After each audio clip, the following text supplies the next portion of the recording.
Now, looking at the media overall, and there's lots of articles out there talking about price issues. On this slide, there's essentially a handful of examples of different articles that I've pulled that are related to, right off Google, that are related to drug pricing, such as article from Reuters from January 2018 around drug makers raise 2018 U.S. prices and they stick to self-imposed limits, or from biosimilars of January 2018 around drug makers raise prices on more than 30 products for 2018. An article from MarketWatch on June 18 regarding why did these generic drugs jump as much as 85%. Anatomy of a 97,000% drug price hike, which is an article on Acthar that was published by CNN in June of 2018.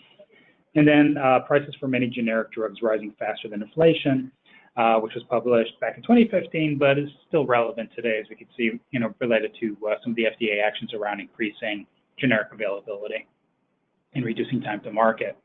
Of interest here, specifically, I'd like to point out is two articles around drug makers raise 2018 U.S. prices and self-imposed limits, and the drug makers raise prices on more than 30 products.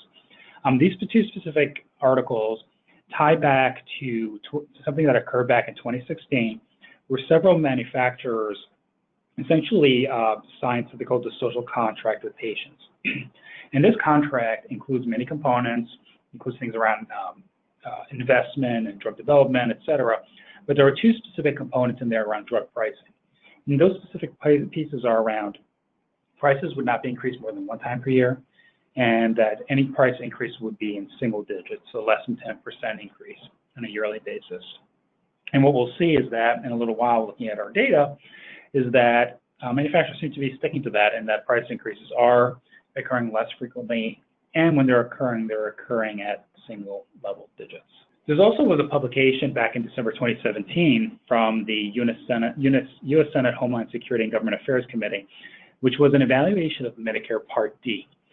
Although we're talking Medicare Part D here, which is essentially equivalent to pharmacy benefit, the conclusions are easily translatable to what we see under the medical benefit, and that's why I felt it was important to include it in here. So this analysis looked at the top 20 prescribed drugs on the Medicare Part D, and they were listed here. The results basically talked about, okay, what is the trend for those drugs between 2012 and 2017? And what they found is that the average yearly increase was 12% for the top 20 drugs.